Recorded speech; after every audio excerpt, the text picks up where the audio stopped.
আসসালামু আলাইকুম। তো আজকে আমি মুরগির একটি খামারে নিয়ে এসেছি। তো দেখুন কিরকম মুরগি। তো আসসালামু আলাইকুম। আসসালাম। ওয়ালাইকুম আসসালাম। দর্শক বন্ধুরা, আমরা তার থেকে এ টু জেড বিষয় নিয়ে আলোচনা করার চেষ্টা করব। তো আপনারা ভিডিওটি না টেনে সঙ্গে থাকুন। যে আপনারা কিভাবে কি কাজ করতেছেন? প্রতিদিন নিয়মিত খাবার দেই, পানি দেই। প্রতিদিন সব পরিষ্কার পরিচ্ছন্ন করি, দেখাশোনা করি ইত্যাদি। তো এই ফার্মটি শখের বশে করা না কোনো ইচ্ছার মধ্যে আর কি? এটা হচ্ছে ইচ্ছে। তো এই খামারের বয়স কতদিন হচ্ছে? 1 মাস। তো দর্শক বন্ধুরা, শুধুমাত্র 1 মাসের মধ্যে প্রত্যেকটি মুরগি 1.5 থেকে 2-2.5 কেজি পর্যন্ত হয়ে গেছে। 1 মাসে মুরগিগুলোর ওজন কিরকম আসছে? 1.5 কেজি, 2 কেজি, 2.5 কেজি। তো এগুলো এখানে কতটি মুরগি এসেছেন? 700। এখানে সাধারণত 700টি মুরগির বাচ্চা আনা হয়েছিল। তো শুধুমাত্র 2টি ওইরকম মারা গেছে, সম্পূর্ণ রয়েছে। তো 700টি রয়েছে না কিছুটা সেল করছে? 700 এর মধ্যে 85-100 সেল করে দিয়েছি। তো 85-100 এর মধ্যে কিরকম টাকা আসছে? মোটামুটি 20-30 হাজার।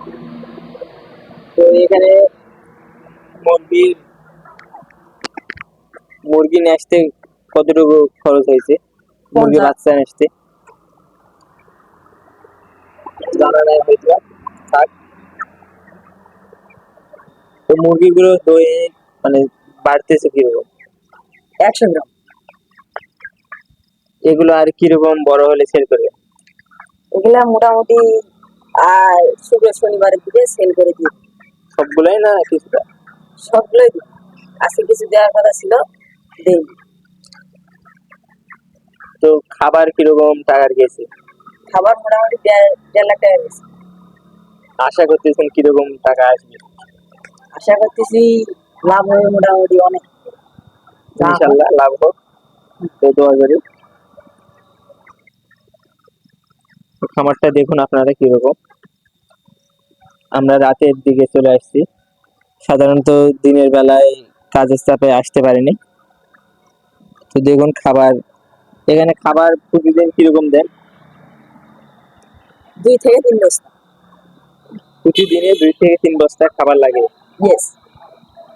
তো দর্শক বন্ধুরা, প্রতিদিন 3 থেকে 4 বস্তা খাবার লাগে, অর্থাৎ প্রতিদিন 5,000 এরকম টাকার খাবার খায় 700টি মুরগি। তো আপনারা যদি কম উৎপাদন করেন তাহলে আপনারা একটু কম খাদ্য লাগবে। এবং শুধুমাত্র 1 মাসের মধ্যে দেখুন কতটা গ্রোথ আসছে মুরগির, অনেক সুন্দর মুরগি হয়েছে। তো আশা করা যায় সকল খরচ বাদ দিয়ে এখান থেকে তারা 50 থেকে 60,000 পর্যন্ত লাভ করতে পারবে। তো ভিডিওটি ভালো লেগে থাকলে অবশ্যই চ্যানেলটি সাবস্ক্রাইব করে আমাদের সঙ্গে থাকুন।